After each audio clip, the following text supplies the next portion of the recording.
그 다음에 이제 보수와 진보입니다. 오케이, 보수와 진보입니다. 보수와 진보는 자유에 대한 개념부터가 달라요. 보수는 시장을 중시해요? 정부의 개입을 중시해요? 시장을 중시하죠. 그러니까 자유가 뭐예요? 국가로부터 자유예요. 국가로부터 자유라는 것은 뭐예요? 국가는 개입하지 말라는 거예요. 그러면 이 자유, 국가로부터 자유의 가장 대표적인 게 신체의 자유거든요. 내가 자유롭게 다니니까 누구도 나한테 개입하지 말라니까? 이거예요. 근데 신체의 자유를 가지고 다루는 게 아니라 재산권이 자유권이거든요. 진보와 보수의 가장 핵심은 재산권을 어떻게 보냐는 거예요. 재산권. 보수는 뭐한다? 나의 재산권이 자유권입니다. 재산권이 자유권이에요. 나의 재산권 행사에 국가는 개입하지 마라. 이게 보수예요. 진보는 개입을 하겠다. 이게 진보예요. 재산권 행사에. 왜 그러느냐 봅시다. 보수는 국가로부터 자유입니다. 국가는 개입하지 말라는 거죠. 진보는 국가에 의한 자유예요. 국가에 의해서 자유가 적극적으로 보장해야 돼요. 국가가 개입에 의해서 자유를 보장해야 돼요. 진보가 강조하는 게 사회적 형평성이거든요. 약자에게 더 많은 혜택. 우리 헌법 제34조가 뭔지 알아요? 인간다운 삶입니다. 34조, 즉 34조부터는 헌법이 뭐라 그래요? 사회권이라고 그러거든요. 진보가 강조하는 권리가 그 사회권이에요. 사회적 약자 인간다운 삶. 그럼 사회적 약자 인간다운 삶 누가 보장해야 돼요? 스스로 추구를 못해요. 시장에서 정부가 권력에 의해서 보장해줘야 되는 거예요. 그래서 이들은 국가에 의한 자유, 바이. 국가에 의해서 자유가 보장돼야 된다. 이렇게 보는 겁니다. 오케이, 그러면 이제 자유까지 봤죠? 여기 이렇게만 봐요. 여기 빼고 인간이 합리적 경제인이에요. 시장의 인간관이 바로 보수의 인간관이에요. 거기에 비해서 진보는 뭐예요? 인간은 오류가 있는 거예요. 인간은 탐욕스러운 존재로 보는 겁니다. 이걸 제어를 해줘야 돼요. 누가? 스스로 제어가 안 되죠. 인간의 탐욕. 국가 권력이. 이렇게 되죠. 뭐 시장이죠. 자유시장에 대한 믿음입니다. 즉 아담 스미스를 추종하는 사람들이에요. 그럼 여기는 뭐예요? 시장의 잠재력을 인정하되 뭣도 인정해요? 시장의 한계도 인정해요. 진보가 시장의 잠재력을 부인하는 거 아닙니다. 시장의 잠재력을 인정하는데 뭐예요? 시장의 한계도 인정하는 거예요. 한계를 인정하죠. 여기는 시장의 한계를 인정하지 않는다니까. 그러니까 정부 개입을 최소해야 돼요. 최소한의 정부예요.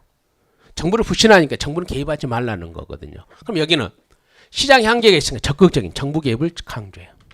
오케이. 일반적으로 여기까지가 출제가 될 거예요. 근데 이제 여기를 한번 봅시다. 여기. 요걸 좀 봅시다. 이건 과거에 굉장히 어려울 때 좀 나왔거든요. 7급에서. 근데 9급에서도 한 번 정도 나올 때가 됐으니까 볼 겁니다. 뭐만 갖고? 요거 갖고는 다르지 않지. 이쪽 규제 안 하고 정부 개입, 이쪽이 소득 재분배 정책이고 이건 너무 당연한 거잖아요. 지금. 정부 개입을 찬성하니까 이런 것으로 정부가 개입하는 거고 정부 개입을 반대하니까 정부 개입을 전부 다 폐지하는 거잖아요. 그러면 이거 갖고 다루려고 그러는 거야. 이거. 세 개만. 플러스 알파로. 낙태를 금지하고 낙태를 찬성해요. 이 말은 뭐냐면 자유에서 나와요. 자유. 시장에서 나온 게 아니라 자유. 보수는 낙태를 금지하거든요. 왜 그럴까? 성적 자기결정권이라는 권리를 소극적으로 봐요. 그러니까 성적 자기결정권은 뭐예요? 태아가 형성되기 전까지만 다룬다 이거예요. 태아가 형성되면 태아의 생명권이 성적 자기결정보다 더 강하다고 보는 거예요. 그래서 낙태를 금지하는 겁니다. 그러면 낙태를 금지하기 위해서 국가의 권력을 행사하는 걸 찬성해요. 낙태를 금지하는 겁니다. 그럼 진보는 뭐예요? 낙태를 찬성해요. 진보가 낙태를 왜? 성적 자기결정권을 더 중시하는 겁니다.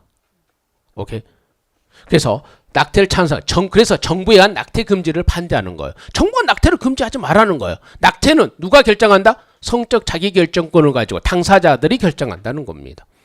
오케이. 그다음 국공립학교에서 종교교육을 찬성해요. 누가? 보수가. 그래서 보수가 가장 많이 갖고 있는 게 사립학교예요. 그래서 그러는 거예요. 왜? 종교적인 맥락으로. 왜 그러면 이들은 종교교육을 찬성하냐면 그럼 왜 이들은 종교교육을 반대하냐면 자유에 대한 개념이 달라서 그래요.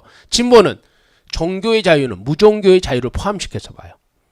그러니까 무종교의 자유를 침해해서는 안 된다고 보는 거예요. 그래서 국공립학교는 종교교육을 해서는 안 돼. 왜? 국공립학교는 내가 선택해서 가는 게 아니라 뺑뺑이 돌아서 가는 거거든요. 그래서 종교교육 해서는 안 된다 그러는 거고, 보수는 소극적으로 보는 거예요. 종교의 자유를. 그러니까 뭐 종교의 자유는 종교를 가질 수 있는 자유만 포함되는 거지 무종교의 자유는 포함되지 않다고 보는 거예요. 이런 거. 그다음에 총기유대를 찬성하고 금지하는 거거든요. 오바마 대통령이 진보잖아요. 민주당. 그 사람이 총기유대 금지를 그렇게 노력했던 거예요. 무슨 트럼프 대통령 뭐라고 표현했어요? 선생도 총을 차고 수업하면 되지 않냐 그랬단 말이에요. 그러니까 기본적으로 그분의 철학이 보수적에 갖고 와서 그래요. 그러니까 보수는 뭐한다? 나의 신체 자유야. 다른 사람의 자유가 아니라 나의 자유를 소극적으로 보니까 나의 신체 자유를 확보하기 위해서 총기유대를 강조하는 거 인정을 해요. 진보는 뭐한다? 나의 자유가 뿐만 아니라 상대방의 자유도 있어야 되니까 신체의 자유를 해칠 수 있는 것은 애초에 금지하는 거거든요. 그래서 이게 총기유대를 금지하는 겁니다. 어디까지는? 정책까지는 꼭 알고 계시고 요건 심화용어로. 오케이. 하도 진보와 보수가 대결 구도가 강하니까 옛날에 이게 7급에서 한번 나오다가 안 나왔거든요.